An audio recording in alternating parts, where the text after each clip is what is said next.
Bom dia, bom dia.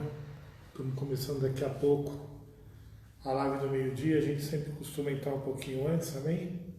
Para podermos estar cumprimentando os irmãos, estarmos juntos aí, dando um salve para os amados que estão entrando, amém? Dando uma paz aí para os amados que estão entrando. Então eu queria já dizer que estamos já na área. Já começamos, amém? Deixa eu dar uma ajeitada aqui. Acho que quase todos os vídeos que você vai me pegar, quando começa o vídeo da live do meio-dia, nós estamos aqui se ajeitando, né? Amém? É costume, acho. A gente chega um pouco mais cedo, mas todas as vezes a gente tem que dar uma ajeitada na cadeira aí, amém, irmãos? Glória a Deus. Então, tivemos os nossos cultos nos lares. Pouca gente postou foto lá no grupo da igreja, não é para se aparecer. Eu disse realmente que era mais para a gente estar incentivando e motivando, mas tudo bem, vamos caminhando nesse sentido, amém?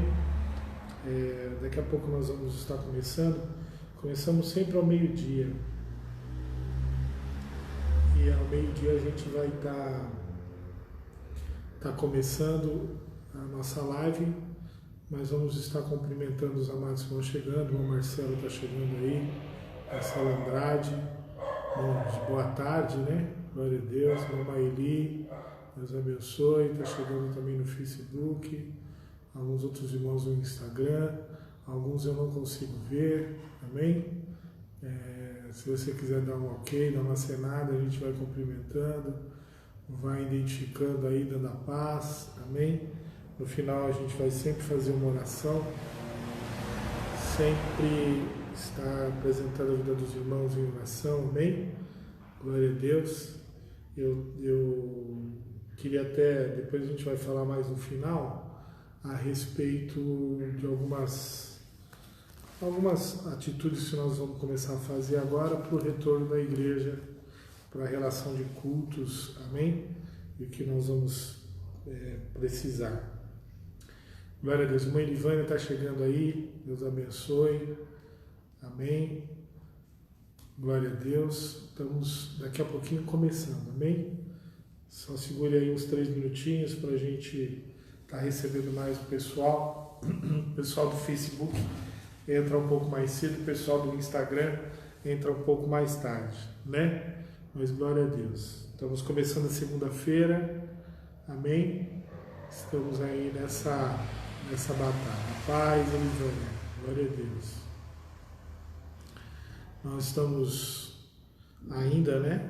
Os irmãos sabem, com algumas pessoas têm me perguntado se eu não tenho sido teimoso ainda no fato de não começarmos os cultos na igreja. Eu tenho dito que se eu sou teimoso, o povo dessa igreja, a grande maioria, também é. Então, nossa teimosia é uma sabedoria, estamos em comum acordo, amém? Pelo menos com a maioria de alguns dos irmãos, ou pelo menos aqueles que entenderam a nossa mensagem. Eu fico muito feliz, muito grato por muitos terem entendido e terem tido a opção de nós não ainda fazermos culto presencial, amém? Estou criticando não, mas eu tenho visto algumas postagens, eu sempre falo isso aqui, né, de pessoas com máscara separada, mas no meio do culto aí começa aquela abraçação, oração, e um próximo do outro, amém? E aquilo que eu tenho dito, né, a gente tem tentado olhar de um bom lado, mas não dá para minimizar aquilo que tem acontecido no país. Eu às vezes até acho que o que está se fazendo nesse país é uma imunidade de rebanho velada, escondida, né? Nós estamos falando, fique em casa, mas nós liberamos todas as coisas.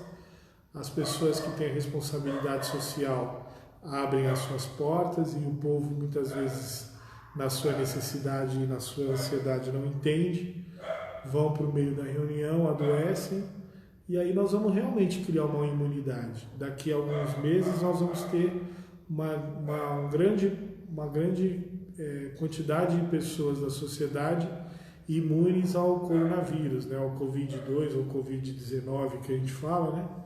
porque já absorveram já o vírus e alcançaram anticorpos. O grande problema não é a imunidade que nós vamos ter, o grande problema é o preço que nós vamos pagar para termos essa imunidade.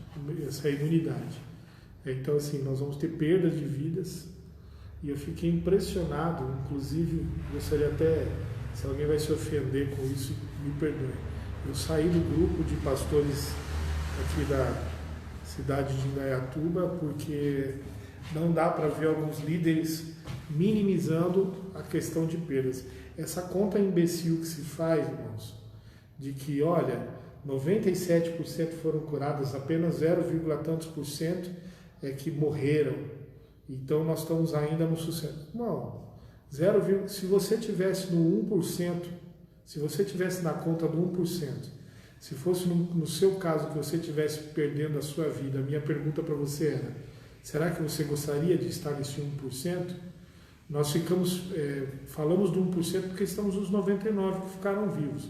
Então, quando a vida para você é porcentagem e a vida para você é número, então você não passa de me desculpa a expressão, por mais entendimento, qualificação, formação que você esteja, você não passa de um imbecil. E muitos imbecis estão usando a Bíblia em cima de altar, com microfone, colocando a vida das pessoas em risco. Amém? Eu só estou dando aqui a minha expressão, nós já vamos começar a ministração. Aqui nessa igreja, na Comunidade Apostólica Rema, nós ainda não temos o culto presencial. Vamos ter, mas quando nós entendemos que a curva realmente está sendo achatada, e aqui nessa comunidade nós estamos sempre observando as orientações da Organização Mundial de Saúde e de alguns especialistas na área de epidemiologia e na área de infectologia do Instituto Fiocruz, do Instituto de Emílio Ribas, que a gente vai acompanhando. Quando nós entendemos que essa curva está no seu achatamento, ou ela está puxando achatamento, aí nós vamos começar com responsabilidade, aí sim, com responsabilidade, aí nós vamos estar reiniciando as reuniões dessa igreja. Fora isso, nós não vamos voltar. Nós vamos fazer as nossas lives, né, com a preocupação de preservar a vida das pessoas. Então nós temos aqui ministração todos os dias. Para você ter uma ideia, nós estamos na 15ª ministração desse tema, trazendo Jesus como a cura. Jesus a cura, né? Ou a cura, que é Jesus, né? Então nós vamos estar ministrando novamente. Hoje eu quero abrir a palavra de Deus com você no primeiro livro de Pedro, primeira epístola de Pedro, no capítulo de número 2, versículos de número 24 e 25. 1 Pedro, capítulo de número 2, versículos 24 e 25. Diz assim a palavra do Senhor: aquele que em seu próprio corpo levou os nossos pecados sobre o madeiro, para que nós, mortos para os pecados, pudéssemos viver a justiça, e pelas suas feridas fostes curados. Porque éreis como ovelhas extraviadas, mas agora voltastes ao pastor e bispo das vossas almas. Amém? Glória a Deus. E eu quero convidar você para nós estarmos abrindo aqui no livro de João, no capítulo de número 4, a partir do primeiro versículo. Então nós estamos falando a respeito de Jesus sendo a cura. E agora nós estamos falando das ações de Jesus promovendo a cura, a libertação e a transformação. Nós estamos falando, nós falamos no Evangelho de São João. Então você que tem aí sua Bíblia, já abra no Evangelho de São João, no capítulo de número 4. Nós estamos falando as primeiras ações que Jesus teve no seu ministério na terra. Uma das primeiras que ele fez foi a transformação da água em vinho. Jesus vem transformar a água em vinho. E por ele transformar a água em vinho, ele faz um milagre de não multiplicação, mas um milagre de transformação. E esse milagre de transformação vai mostrar o que Jesus faz através do seu poder. Depois ele vai falar de um outro processo de cura, que é o processo da origem, através do conhecimento de Nicodemos. Mas todas essas ministrações já estão na comunidade Apostólica Rema, que está o canal nosso no YouTube. Nós estamos na Apostólica Rema no Facebook e no Rema _20 no Instagram. Então, se você quiser ter acesso a esses estudos, é só entrar lá e você vai entender as outras ministrações que já foram ministradas. Amém? Vamos ler em São João. Evangelho segundo escreveu São João, capítulo 4. Mais uma atitude de Jesus, porque nós estamos falando da cura, que é Jesus. Amém? Verso 1 diz assim: portanto, quando o Senhor soube que os fariseus tinham ouvido que Jesus fazia e batizava mais discípulos do que João, embora Jesus mesmo não tenha batizado, mas sim os seus discípulos, ele deixou a Judeia e partiu novamente para a Galileia. E era-lhe necessário passar por Samaria. Então, ele chega a uma cidade de Samaria, que é chamada de Sicar, perto das terras que Jacó deu ao seu filho José. Ora, o poço de Jacó estava ali. Jesus, pois, cansado de sua viagem, assentou-se assim junto do poço, e era cerca da hora sexta. Então veio uma mulher de Samaria para tirar água, e disse-lhe Jesus: dá-me de beber, pois seus discípulos tinham ido à cidade para comprar alimento. Então disse-lhe a mulher samaritana: como és que tu, sendo um judeu, pedes de beber a mim, que sou uma mulher de Samaria? Porque os judeus não se relacionam com os samaritanos. Jesus respondeu e disse-lhe: se tu conheceras o dom de Deus, e quem é que te diz, dá-me de beber, tu lhe pedirias, e ele lhe daria a água viva. Disse-lhe mulher: Senhor, tu não tens com que tirar o poço, tu não tens com que tirar a água, e o poço é fundo. Onde, pois, tens a água viva? És tu maior do que Jacó, o nosso pai, que nos deu o poço do qual ele mesmo bebeu, e os seus filhos e o seu gado? Jesus respondeu e disse: qualquer um que beber desta água terá sede novamente, mas aquele que beber da água que eu lhe der nunca terá sede, mas a água que eu lhe der se fará nele uma fonte de água e jorrará para a vida eterna. Disse-lhe a mulher: Senhor, dá-me dessa água, para que eu não tenha sede e não venha aqui tirar. Disse-lhe Jesus: vai, chama o teu marido e vem até aqui. E a mulher então lhe responde e disse: eu não tenho marido. Disse-lhe Jesus: tu disseste bem, eu não tenho marido, porque tu tiveste 5 maridos, e o que agora tens não é o teu marido. Isso disseste com verdade. Disse-lhe a mulher: Senhor, eu percebo que tu és um profeta. Nossos pais adoraram neste monte, e vós dizeis que é em Jerusalém o lugar onde o homem deve adorar. Disse-lhe Jesus: mulher, crê-me que a hora vem em que nem neste monte, nem em Jerusalém adorareis ao Pai. Vós adorais o que não conheceis, nós adoramos o que conhecemos, porque a salvação é dos judeus. Mas a hora vem, e agora é, em que os verdadeiros adoradores adorarão o Pai em espírito e em verdade, porque o Pai procura os tais para adorá-los. Deus é espírito, e os que o adoram devem adorá-lo em espírito e em verdade. Amém? Vou repetir: Deus é espírito, e os que o adoram deverão adorá-lo em espírito e em verdade. Glória a Deus. Se eu pudesse explicar isso, ou a gente tivesse assim,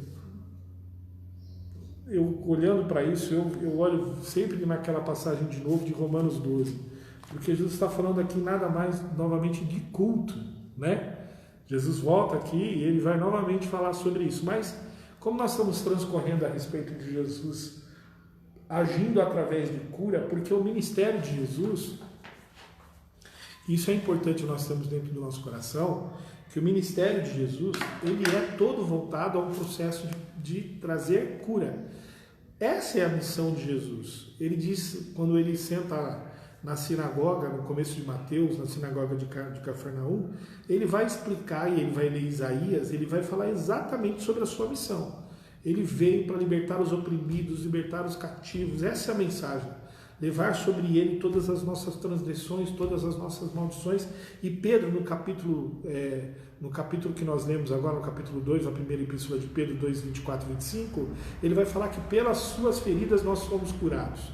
Pedro vai falar, pelas suas feridas fostes curados. Fomos curados pelas feridas de Jesus. Então, toda a essência de Jesus, ou todo o mistério do ministério de Jesus, é trazer uma cura. E não uma cura qualquer, não uma cura superficial, mas acima de tudo uma cura real, uma cura profunda, que é o que nós temos dito. Então Jesus ele vai elaborar todo o seu plano e a sua condição de tempo e todas as suas ações para trazer cura para as pessoas a qual ele vai se relacionar. E essas pessoas que ele vai parar no caminho, algumas pessoas me dizem assim, Jesus tinha o sentido de que ele iria encontrar a mulher de Samaria? Sim. Dá para a gente entender que Jesus estava preparando esse encontro? Foi proposital esse encontro? Eu digo para você, sim. Porque Jesus não pode fazer nada por coincidência. Mas então Jesus faz escolhas diferentes de uma para outras pessoas? Não. Jesus escolhe uma pessoa específica para promover cura, para que essa pessoa leve também essa cura, através do seu nome, para outras pessoas. Olha que tremendo.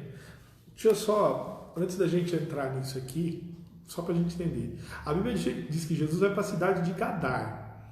Na cidade de Gadar, ele vai achar um jovem chamado, um rapaz endemoniado que anda sobre os túmulos. Amém? E Jesus vai libertar esse endemoniado chamado Gadareno, e vai levar esse homem a uma libertação, e esse homem vai ser o primeiro missionário que Jesus vai chamar para pregar o evangelho. Ele vai falar de Jesus para onde ele for. Então assim, Jesus entra numa cidade da Judéia lá, chamada Gadar, e ele escolhe exatamente um homem que ficava sobre túmulos, comia todas as coisas, comia os restos, e ele vai libertar esse jovem para um propósito de cura. Jesus vai trazer cura onde? No jovem endemoniado da cidade de Gadar. Quando você olha para isso, você fala assim, poxa vida, mas Jesus não poderia procurar um cara um pouco melhor, não? Jesus não poderia estar procurando, talvez fosse eu, você, se fosse um religioso da época, que nós falamos a semana passada a respeito dos rabinos, o estereótipo da busca que a religião faz, ou que a sociedade faz, é procurar os caminhos mais fáceis. Jesus foi lá e encontrou exatamente o pior de todos os homens que moravam na região de Gadar. Jesus vai se encontrar exatamente com a pior espécie ou a pior criatura que amedrontava e assustava e aterrorizava os moradores daquela cidade. E Jesus vai promover uma cura profunda, tremenda, uma libertação milagrosa, uma libertação tremenda na vida daquele jovem, e vai transformar aquele jovem, colocando ele não simplesmente como uma pessoa individual que foi curada, mas para que ele possa ser alguém aonde as pessoas vão olhar e dizer, olha, houve cura na vida deste homem, houve uma cura.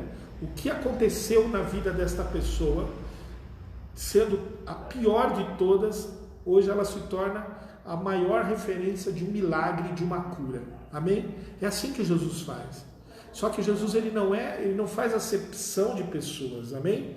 Alguns que entendem ou respeitam a visão de predestinação de alguns amados calvinistas mais profundos, mais vorazes e ferozes, que dizem sobre a predestinação. Eu vou olhar sempre pelo fato de Jesus querer trabalhar na vida de um para trabalhar na vida de todos. Agora, Jesus sabe que muitos não vão dar valor em algumas coisas. Jesus sabe que muitos não vão valorizar não vão valorizar o fato das expressões da palavra e dos milagres de Jesus. Muitos vão continuar sendo multidão e alguns vão escolher ser discípulos, mas essa escolha não depende de Jesus, essa escolha depende do coração de alguém que vai seguir a Jesus. Amém? Aí fala, mas Jesus sabe, mas ele prefere não cutucar nessa área. Então Jesus vai fazer um trabalho de cura é uma outra área profunda que a gente não vai entrar nessa discussão, mas Jesus vai entrar, vai falar de um processo aonde ele vai fazer uma cura. Então, quando você olha para essa condição dessa mulher, Jesus vai para uma região, e Jesus, só para você ter uma ideia do que Jesus estava fazendo, para a gente dimensionar o que Jesus estava fazendo, se isso já estava dentro do projeto que Jesus estava fazendo, amém? Porque é assim que Jesus faz, só para nós entendermos. A Bíblia diz que Jesus estava na Galileia, vai para a Judéia. Depois da Judéia, ele está voltando para a Galileia. Amém?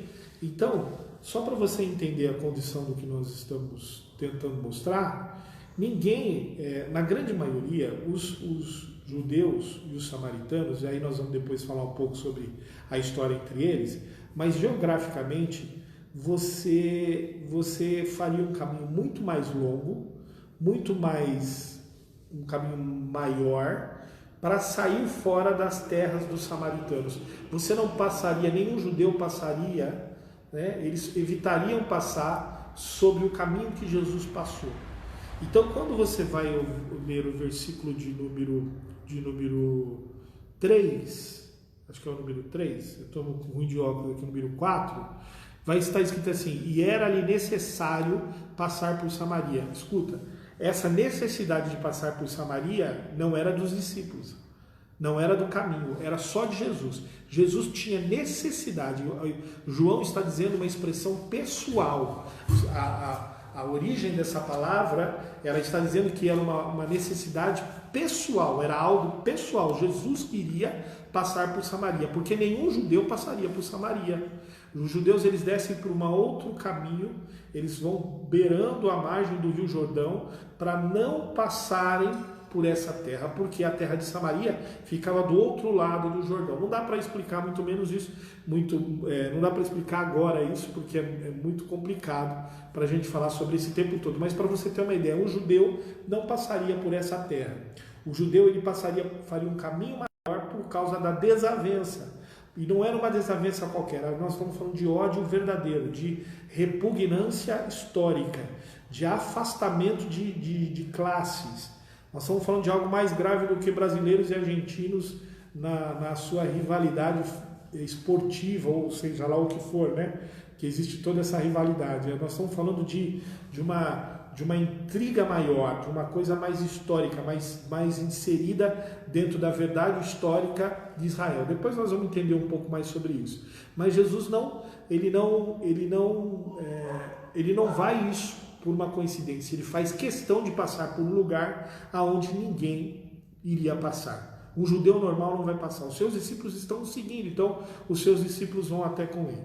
Existe uma preocupação porque quando nós falamos da hora sexta, a Bíblia vai falar que chegando perto da hora sexta, Jesus ele vai ficar cansado. E ele chegando próximo da cidade de Sicar, onde uma região de Samaria, ele chega perto de um poço chamado, que era o poço de Jacó, porque era uma terra de judeus ocupada por samaritanos. Isso você precisa ter consciência. Uma terra dos filhos de Israel ocupada por samaritanos. Depois a gente pode tentar entender isso, porque agora nós vamos falar de uma outra coisa. Então, quando os judeus chegaram naquela região, os discípulos judeus de Jesus, eles talvez estivessem se perguntando o que Jesus está fazendo aqui. Mas o que vai causar mais estranheza é que Jesus vai chegar perto do meio-dia naquela região e vai falar: olha, vocês vão comprar o que vocês precisam comprar para a gente comer. Quando nós falamos hora sexta, nós estamos falando próximo do meio-dia, amém? Então Jesus manda eles para eles estarem indo fazer alguma coisa, porque Jesus precisava estar sozinho naquela região. Jesus ele precisava estar sozinho na beira daquele poço. Exatamente naquela hora, naquele mesmo lugar, naquela mesma condição, Jesus precisava estar sozinho. E Jesus precisava estar sozinho exatamente naquela hora para receber exatamente a pessoa que estaria vindo naquela hora. Então por que nós falamos que não era uma simples coincidência, e sim um encontro que Jesus marcou sem que aquela mulher soubesse? Porque Jesus sabia que ele iria encontrar aquela mulher. Pastor, mas por que o senhor sabe disso e como é que a gente pode entender essas características? Primeiro, vamos lá. Porque a primeira situação existia uma resistência entre judeus e samaritanos, e nenhum judeu passaria por lá. Jesus escolheu passar. Amém? Segundo, Jesus vai parar numa região das principais de Samaria, perto de um poço específico, e nós estamos falando de uma região seca, embora próximo do Rio Jordão, mas as águas do Jordão eram barrentas. Esse poço era o que alimentava de água pura, água viva, água limpa. Por isso que Jesus vai falar isso para a mulher samaritana, toda aquela região onde aquela mulher vinha. Amém? Mas preste atenção, Jesus precisava estar sozinho, porque se ao chegar próximo do poço, aquela mulher olhasse para o poço e visse uma grande quantidade de pessoas, uma grande quantidade de homens, com as características de judeus, porque eles tinham uma vestimenta, uma característica diferente dos samaritanos, a partir daquele momento, aquela mulher se afastaria daquele poço.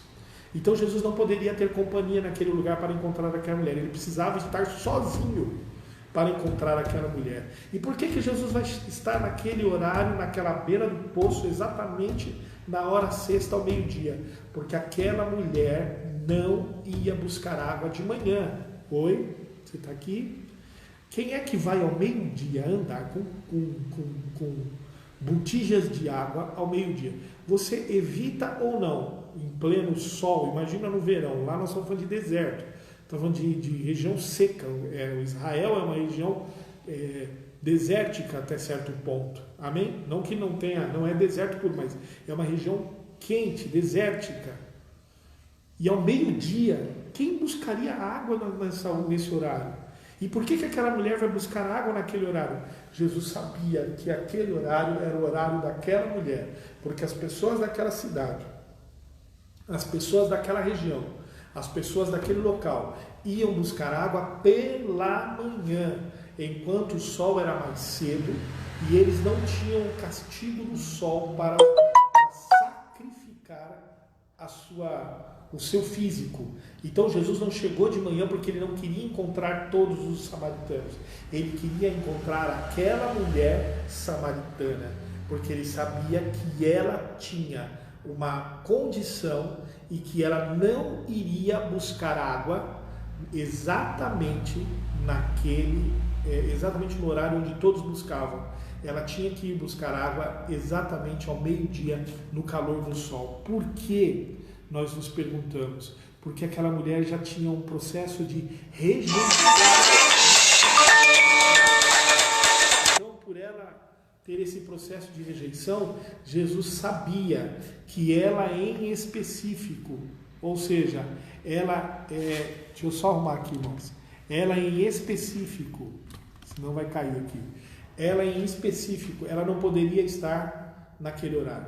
Então Jesus sabia quem ele ia encontrar, Jesus sabia a maneira como ele poderia encontrar, Jesus sabia de que forma ele iria fazer, Jesus sabia o horário que ele ia fazer, Jesus conhecia as características desse encontro. Pastor, por que o senhor está dizendo isso? Eu estou dizendo isso para você poder entender espiritualmente o que Jesus está querendo fazer na minha e na sua vida. Nós vamos continuar transcorrendo nessa passagem, mas eu quero dizer para você, Jesus precisava levar o evangelho para os nossos irmãos ou para os irmãos samaritanos. Os judeus não queriam contato com os samaritanos, mas Jesus queria contato com todos. Jesus veio para salvar os doentes, lembra? Jesus veio para curar os enfermos, Jesus veio para libertar os cativos. Então existia uma necessidade de libertação, existia uma necessidade de cura na vida de todos os samaritanos que habitavam aquela região. E Jesus vai começar exatamente talvez pela pior figura social, pela pior figura social que existia naquela região. Assim como Jesus escolhe a pior figura na cidade de Gadar, Jesus vai escolher talvez a pessoa mais rejeitada. Oi, você está aqui? A pessoa mais rejeitada dentro da sociedade dos samaritanos. Jesus vai procurar uma mulher rejeitada. Depois, no meio do caminho, nós vamos entender o porquê que ela é rejeitada. Mas especificamente eu quero te dizer que Jesus marcou um encontro específico para fazer uma escolha específica. Então, o que chama a atenção da maneira de Jesus trabalhar, que vai responder o que Nicodemos falou, era que Jesus atuava diferente dos mestres daquela época. Jesus ele trabalhava na busca diferente dos mestres daquela época. Jesus ia em busca exatamente das pessoas que eram rejeitadas. Então Jesus ele tinha exatamente esse confrontamento social. E o que deixava, eu fico imaginando, o que deixava os seus discípulos pirados, porque os seus discípulos estavam aprendendo ainda a viver um relacionamento com Jesus, e quando eles viam essas coisas, acho que eles piravam o cabeção, porque eles falavam, o que Jesus está fazendo aqui numa cidade aonde ninguém gostaria de passar, no horário errado, sozinho, vai ficar sozinho à beira do poço, sem ninguém, sabendo que as pessoas dessa região não gostam de judeus, e mandando a gente buscar ali. Jesus é fora do contexto. E Jesus é realmente fora do contexto. E ele vai provar que é fora do contexto por causa dos seus objetivos. Oi, você está aqui? Pastor, por que o senhor está dizendo isso? Eu estou dizendo isso porque você precisa entender o que nós dissemos na semana passada a respeito da origem, de onde vem a vontade de Jesus para mim e para a sua vida. Então você precisa entender que as características ou as condições, a situação de como Jesus trabalha, da maneira como Jesus trabalha, para nos encontrar, ou para tratar conosco, ou para trazer cura às nossas vidas, elas não seguem o mesmo padrão sob o ponto de vista humano, social e perfeito. Oi? Amém? Muitos de nós estamos esperando receber as coisas, que não deveríamos estar esperando as coisas, mas sim a presença do Espírito de Deus, mas nós deveríamos entender a maneira como Jesus trabalha. Talvez essa manhã não seja uma manhã e nós não temos a preocupação de entrarmos aqui e ficar viajando só para trazer teologia profunda e coisas que vocês não viram. E eu quero te trazer talvez hoje uma mensagem muito simples, que talvez você tenha visto muita gente já pregar. Deus tem um propósito na sua vida.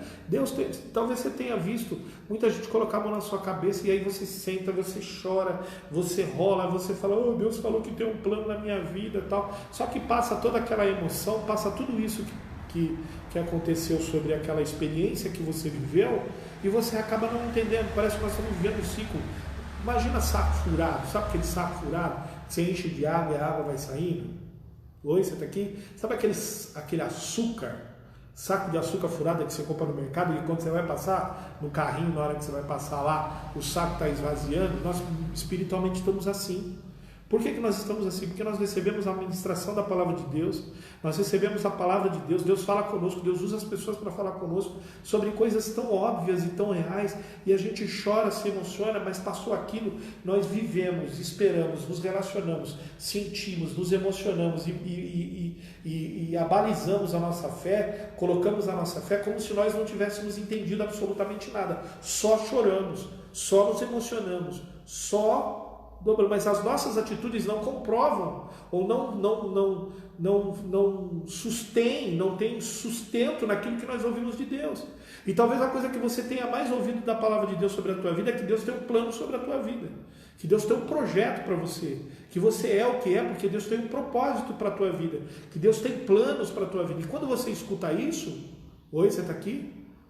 Quando você escuta isso, o que você pensa? Você olha lá para o futuro e vê você feliz, sentado num trono bonito de ouro, com uma coroa maravilhosa, alguém te abanando, uma taça de vinho, uma bela de uma coxa, igual aquelas do pica-pau, né, de boi, mastigando, vivendo uma vida abastada, feliz, contente, sorridente, com os seus sonhos todos concretizados, vivendo uma vida maravilhosa. Acorda para a vida, meu amado. Acorda para a vida aí, amadona. Amadão do Senhor, vamos abrir os nossos olhos. O que Deus, quando Ele fala sobre o propósito, Ele não está falando para frente, Ele está falando para a origem.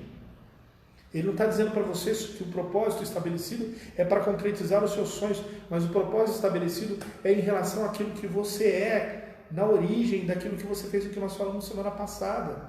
Então, quando Jesus está encontrando essa mulher samaritana, ele não está preocupado em mostrar para ela o que ela vai ser no futuro, ele está preocupado em acertar a vida dela na sua origem, na concepção da origem do que ela é. Oi, você está aqui? O que Jesus tem para a tua vida e para a minha vida não é para que nós ficamos só olhando para o futuro, é para nós olharmos para uma dimensão diferente. É a origem que vai mudar nas nossas vidas. Você está aqui, amado? E a religião não vai poder fazer isso, eu vou repetir de novo. A igreja não vai conseguir fazer isso, por quê? Porque a maioria das pregações que nós ouvimos são coisas que nos lançam para uma busca de coisas que não existem. Que nós vamos contextualizar a nossa vida com Deus pela nossa felicidade na terra. Mas como nós vamos viver a nossa felicidade na terra se nós não entendemos aquilo que Deus está fazendo na nossa origem? Escute escute o que você está ouvindo aqui da parte de Deus na sua vida. Jesus trabalhou na vida, no propósito, no caminho, na hora, no local, da maneira correta, para encontrar essa mulher da maneira correta, para tratar com ela na sua estrutura de origem. Jesus está começando aqui a promover uma cura espiritual profunda, uma restauração na vida dessa mulher e desse povo. Jesus vai começar a fazer aqui uma grande obra. Você vai entender, talvez nos 2 próximos dias que nós vamos estar ministrando sobre essa cura específica na mulher de Samaritana, talvez você vai entender melhor. Mas antes que você possa entender o que Jesus está fazendo na origem dessa mulher, você precisa entender como é que Jesus está trabalhando na sua e na minha vida. Como é que Jesus está trabalhando? Jesus está elaborando todas as coisas, criando propósitos, ações, atitudes, colocando você em certas situações, tratando você, inclusive nos seus erros. Amém? A coisa melhor que existe na misericórdia de Deus é a oportunidade de começar tudo de novo. Oi? Se você perguntasse para mim como homem, eu te diria assim, é impossível. Se você procurar sob um ponto de vista ótico do que a religião prega, na sua grande maioria, um elo de perfeição. Mas a palavra de Jesus significa a misericórdia, não só a graça. Amém? Eu vi uma expressão, uma ministração, esses dias que eu achei a coisa mais linda do mundo. Nós aprendemos da seguinte forma, quem já é crente há muito tempo, aprendeu da seguinte forma: a justiça é quando Deus manda um raio na sua cabeça. Pá! Misericórdia é quando Deus poderia te mandar um raio na sua cabeça e Ele não vai fazer isso. Amém? Graça é quando você era para receber um raio e recebe na realidade um sol brilhando ao meio-dia na sua cabeça e passarinhos cantando na sua janela ao invés do raio. Isso é graça. Amém? Então, é lógico que a graça e a glória são maravilhosas porque vem de Deus, e a misericórdia também vem, e a justiça também vem. Mas o que é a justiça de Deus? A justiça de Deus é o Senhor trabalhando sobre misericórdia, porque nós estamos falando de um Deus que trabalha sobre misericórdia. Amém? A misericórdia do Senhor é a causa de não sermos consumidos. A misericórdia do Senhor é a causa de nós não sermos consumidos. O Senhor é um Deus misericordioso. Oh, aleluia por isso, porque nós temos a oportunidade de sempre, não uma, não duas, não três, não quatro, não cinco, mas sempre começarmos as nossas vidas de novo. Sempre temos a oportunidade de podermos, sempre temos as nossas segundas chances. Não é segunda, terceira, quarta, quinta, sexta, sétima, oitava, nona, 70ª, 13ª, sempre é as segundas chances. Porque eu e você vamos errar muito. Eu e você vamos falhar sempre. Eu e você vamos tropeçar por diversas vezes. Mas nós temos a oportunidade. Eu não sei o evangelho que te pregaram. Amém? Deus é um Deus misericordioso. Ele não é complacente com o pecado. Ele não é complacente com a corrupção da alma e do espírito. Não é isso que eu estou dizendo para você. Eu estou dizendo que todas as vezes a misericórdia de Deus é maravilhosa sobre nós, porque Deus trabalha nas nossas vidas. Nós vamos sofrer as consequências dos nossos erros, dos nossos tropeços, mas tudo que nós passarmos é o Senhor trabalhando através da misericórdia. Eu merecia um raio, amém? Mas estou passando por essa situação escondido do raio por causa da misericórdia de Deus que está me dando uma oportunidade para me corrigir a minha vida. E essa misericórdia de Deus é sempre trabalhada na intenção de que eu acerte os meus passos com um novo começo. Busque sempre essa condição. Não trabalhar simplesmente de uma, porque o Senhor sabe quando eu escarneço e quando eu estou buscando. E o Senhor sabe dentro do seu íntimo, não sou eu que sei. Amém? Então, quando a sociedade rejeita alguém, quando a sociedade religiosa, principalmente a evangélica, coloca para fora, quando alguém estende a mão e manda você pegar o caminho da rua, quando alguém olha para você e diz que não tem mais jeito, quando alguém olha para você e diz que não há possibilidades, eu quero dizer para você, Jesus está trabalhando na sua vida, Jesus está trabalhando na sua estrutura, Jesus está trabalhando na sua história, Jesus está trabalhando no contexto da sua vida, amém? O contexto da sua vida, para fazer com que você entenda que a misericórdia dele não te consumiu, para te dar uma oportunidade para você ser curado, ser restaurado, ser reformado por dentro por Jesus, não de uma maneira conceitual, religiosa e social, mas de uma maneira relacional. O que Jesus vai gerar aqui no coração dessa mulher é uma geração de relacionamento. Até agora, você vai entender nos próximos dias que essa mulher tem uma bagagem religiosa, sociológica, estrutural, histórica, étnica. Tudo que você imagina na vida dessa mulher está errado. Tudo que você imagina nessa mulher, o conceito de entender Deus no coração dessa mulher está errado. Ela é uma geração de geradores de religiosos, de pessoas rancorosas e magoadas. O que essa mulher é um fruto de uma sociedade corrupta, religiosa e destruída e rancorosa. E Jesus está trazendo uma restauração no relacionamento verdadeiro. Você vai ver como Jesus trabalha de uma maneira poderosa, trazendo restauração através da sua presença e da sua relação. Isso você não consegue achar em qualquer lugar, você só acha na presença de Jesus. Seja no calor do meio-dia, na beira do poço, em meio ao deserto, excluído da sociedade, de uma maneira assustada, fracassada, decepcionado consigo mesmo, com o ambiente onde você vive, com a maneira que você vive, com o sistema religioso que você vê, seja lá da maneira que for, a misericórdia de Deus e a graça de Deus através da pessoa de Jesus está te esperando à beira dessa condição para começar a se apresentar através da pessoa de Jesus, do amor de Jesus para as nossas vidas, para dizer algo importante, transformar a minha maneira de me relacionar com as coisas de Deus. Amém? Não adianta sermos frequentadores de igreja. Não adianta sermos caçadores de milagre. Não adianta sermos conquistadores de bênçãos se nós não tivermos com a nossa origem espiritual restauradas. Na realidade, quem tem a sua origem restaurada por Deus não é caçador de milagres. Quem tem a sua origem restaurada, espiritual, restaurada por Deus, não é frequentador de igreja. Ele frequenta a igreja, mas ele não é frequentador de igreja. Ele recebe milagres, mas não é caçador de milagres.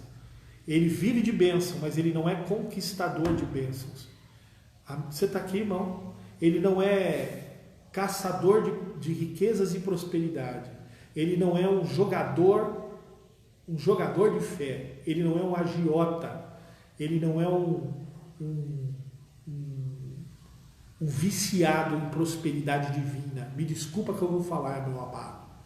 Ele não é. Quem tem origem espiritual não é. Ele vive a prosperidade, mas ele não age com a prosperidade como se ela fosse uma loteria, um baú da felicidade, uma mega sena onde você precisa investir dentro de uma estrutura para receber algo de Deus. Ele entende o que é a graça. ele vai buscar isso, mas não porque ele é perfeito, mas sim porque ele vai entender quem ele é e o que Jesus significa na vida dele. O que Jesus vai trazer aqui para a vida dessa mulher samaritana não é o sentido. Jesus vai destruir os conceitos para construir uma relação. Deixa eu só terminar te dizendo que nós já vamos terminar em nome de Jesus. O que Jesus quer fazer comigo e com você, nessa vida aqui, dentro do propósito que Ele tem para mim e para a sua vida, não é construir, mas é destruir, desconstruir os seus conceitos. Com os seus conceitos você não vai a lugar nenhum. Com a sua religiosidade, a sua forma de pensar, o seu egoísmo, a sua vaidade íntima de mostrar alguma coisa que você não é. Você não vai chegar, eu não vou chegar, nós não chegaremos em lugar nenhum. As nossas prisões institucionais, a nossa prisão no nosso próprio eu e nos nossos próprios interesses não vão nos levar em lugar nenhum. O que o Espírito Santo de Deus está dizendo para nós essa manhã é que para conseguirmos entender aquilo que Jesus quer para nós, a origem daquilo que Jesus quer para nós, se você não viu tudo isso, entre no Facebook, entre no YouTube, procure as ministrações anteriores, você vai entender do que eu estou falando aqui. Amém? Mas se você quiser, continue conosco a partir de amanhã, nós vamos falar um pouco mais sobre isso. Jesus precisa desconstruir em mim e em você para construir um novo caráter. Amém? Qual é a sua maior preocupação hoje? A sua reputação? Então Jesus precisa arrebentar a sua reputação. E as suas conquistas? Jesus precisa arrebentar as suas conquistas. São os seus sonhos? Jesus precisa muitas vezes frustrar. Ou se os seus sonhos estiverem fora da direção de Deus, Jesus precisa frustrar os seus sonhos. Jesus precisa quebrar os seus elos. Porque se não forem aliançados na origem verdadeira do Evangelho, da transformação de Jesus, elas não vão te levar em lugar nenhum. Puxa vida, por isso que não dá para ter muita audiência nesse canal, né? Porque talvez muita gente não vai querer ouvir isso de mim, e amanhã já vai sair hoje criticando. Não tem problema, meu amado, vai procurar onde o Evangelho te agrada mais. Esse Evangelho é assim, que Jesus está dizendo aqui. Jesus não tem a ver com os seus sonhos, tem a ver com os sonhos dele. Então, se os seus sonhos confrontam com os propósitos dele para a sua vida, seus sonhos. Você está aqui? Se os teus conceitos são maiores do que os princípios de Deus, Jesus vai arrancar os seus conceitos. Jesus vai quebrar você para você. Mas eu não quero isso. Então não se aproxime de Jesus. Chegue perto do posto, mas não se aproxime de Jesus. Porque estar com Jesus não é uma questão de estar vivendo conforto, não é buscar conforto, mas é buscar confronto. Aleluia. Jesus não veio para te dar conforto, Jesus veio para te dar confronto. Anote aí, confrontamento. Quando você é confrontado, você sai da sua zona de conforto, você sai da sua zona de comodismo.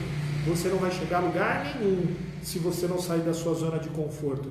E o seu confrontamento de hoje, eu posso dizer para você, guarda isso. Jesus está trabalhando especificamente, e nós provamos aqui na Bíblia que Jesus não age por coincidência, nem na vida dessa mulher samaritana e nem na sua vida ele vai agir. Por que ele vai fazer isso? Porque ele tem um propósito maior. Ele vai fazer a vontade dele, ele quer fazer a vontade dele ser cumprida na sua vida, para que você entenda quem você é em Deus e não o que você vai ser. Qual é a sua origem e não o que você vai ter, para que você entenda e tenha um entendimento de viver um relacionamento com Jesus. Porque foi ontem, antes de ontem e há milhares de anos atrás, pelo menos 2000 anos atrás, que ele veio à Terra. Hoje e amanhã e até Jesus arrancar a sua igreja da terra, a mensagem será a mesma. Ele veio para pregar o reino de Deus e não o reino da terra. E é por isso que nós precisamos passar por uma desconstrução. Oi, você está aqui? Você quer ser desconstruído para viver uma vida de relação com Cristo? Pastor, eu não acredito nisso. Rasga aquela parte na Bíblia que está escrito: não mais vivo eu, mas Cristo vive em mim. Aí eu não quero abrir mão dos meus projetos. Não se aproxime de Jesus. Vá viver os seus projetos e os seus planos. Vá viver sobre os seus próprios conceitos e as suas próprias decisões. Você só não pode ser hipócrita, nem malandro espiritual o suficiente para que, se eu não chamar a Deus para as minhas decisões, não vou também clamar a Deus por socorro quando eu estiver enfiado no poço, no fundo da lama. Porque esse é o nosso problema. Não queremos Deus participando das nossas decisões, tomando direção na nossa vida, mas queremos Deus na hora do socorro, na hora do pega para capar, na hora que o bicho pega, na hora que a coisa vem, na hora que a curva entorta, na hora que o corvo vem pegar, aí eu começo a gritar: misericórdia, Deus, me ajuda! Mas na hora que eu tenho que tomar as minhas decisões e colocar a minha vida nas mãos de Deus, não de forma religiosa, mas num relacionamento de dependência de Deus, eu não quero me envolver com Deus. Eu quero me envolver com a igreja, quero me envolver com oração, quero ouvir a profecia que me agrada, quero ouvir que o Espírito Santo sabe o meu nome. Você acha que ele não sabe? Que besteira. Ele sabe tudo sobre você. Mais do que isso, ele sabe o propósito que ele tem na sua vida. Por isso é que nós precisamos entender aquilo que Deus tem para mim e aquilo que Deus tem para a sua vida, em nome de Jesus. Vamos continuar isso? Amanhã nós vamos continuar. Nós só falamos aqui uma introdução da maneira como Deus trabalha. Depois nós vamos falar os conceitos que Jesus vai mudar na vida dessa mulher samaritana, dessa sociedade de samaritanos e da sociedade de samaritano que sou eu, que é você, que precisamos ser curados todos os dias, todas as horas. Precisamos ser tratados pelo amor e pela misericórdia de Deus e pela graça. Amém? Não esqueça a mensagem que eu deixei aqui, que Deus colocou no meu coração e passou, e eu vi isso até no ar. Escute, a misericórdia de Deus é a causa de não sermos consumidos. A maravilhosa misericórdia e a graça de Deus nos dá a oportunidade de termos as nossas segundas chances. Você tem a oportunidade de começar tudo de novo. Comece e deixe Jesus fazer. Da maneira, mas eu não fico. Deixa Jesus fazer. Mas comece. Essa é a maravilhosa oportunidade ainda que temos nesse tempo da graça e da bondade de Deus. Amém? Quero orar junto com você. Vamos orar juntos em nome de Jesus? Glória a Deus. Eu queria convidar você para orar. Nesse momento, você possa aí se ligar no trono da graça, falar com o Senhor, bem rápido essa oração. Amém? Deus eterno, nós estivemos ministrando a Tua Palavra sobre a cura que o Senhor está promovendo, ó Pai, que está escrito na Tua Palavra no Evangelho de segundo escreveu São João, a respeito da mulher samaritana. Senhor, que o Senhor possa continuar trabalhando na ministração desta Palavra no coração dos Teus filhos, em relação ao que o Senhor está trazendo para as nossas vidas. Que o Teu Espírito seja, Senhor, o tratador do nosso entendimento, da realidade, Pai querido, daquilo que precisamos receber de Ti. Que a Tua Palavra seja fiel e verdadeira para tratar e fazer aquilo que apraz a Tua vontade.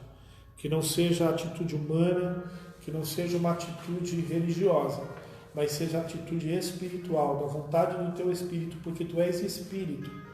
E como diz a Tua Palavra, é importante que nós o adoremos em Espírito e em verdade. Que possamos entender o equilíbrio que o Senhor quer promover em nós, não para vivermos uma vida comum e humana, mas para vivermos uma vida espiritual e verdadeira diante de Ti. Que o Senhor possa desconstruir para construir em nós o Seu caráter e a Sua mente, para entendermos e vivermos a Tua boa, agradável e perfeita vontade nas nossas vidas. Nós Te agradecemos, Senhor, e eu apresento as vidas que estão, Senhor, neste momento orando comigo. Se há alguém, Senhor, que está, Pai querido, desolado, desiludido, cansado, se sentindo perdido, Senhor, se sentindo sem esperança, que o Senhor possa tocar e visitar e mostrar a ele que ele só precisa, ou ela só precisa, ter uma oportunidade. Que este Teu filho, esta Tua filha, Senhor, Pai querido, Senhor, só precisa ter uma oportunidade, só precisa tomar uma decisão porque a oportunidade sempre esteve aberta. Senhor, há sempre o teu amor estendido sobre as nossas vidas. Que a tua mão esteja, Senhor, sendo estendida para tocar no espírito e na alma, para que, Senhor, possamos viver uma transformação e buscarmos as coisas que vêm de ti, porque todas as outras coisas vão passar, mas somente a tua presença vai estar em nós para todo sempre, para todo sempre, para todo sempre. É o que nós te pedimos e te agradecemos em nome de Jesus, Senhor. Amém, amados? Eu queria convidar você para estar aqui amanhã ao meio-dia. Eu sei que o horário é meio chato, mas é o horário que nós entendemos que o Senhor estava preparando para a gente estar falando com os amados. Amém? Amanhã ao meio-dia estaremos aqui de volta, se assim o Senhor nos permitir. Que o Senhor te abençoe e te guarde. Que o Senhor faça resplandecer o seu rosto sobre ti. Que o Senhor tenha misericórdia de ti e que o Senhor te dê a paz. A todos nós. Amém? Fique com Deus. Eu te amo em nome de Jesus. Um abraço a todos os irmãos, irmã Jussara, Murilo, Tânia, Jandira, Elivane, Mamãe Eli, Marli, todos que estiveram aqui conosco. E tem umas fotinhos lá que eu não consigo ver quem é.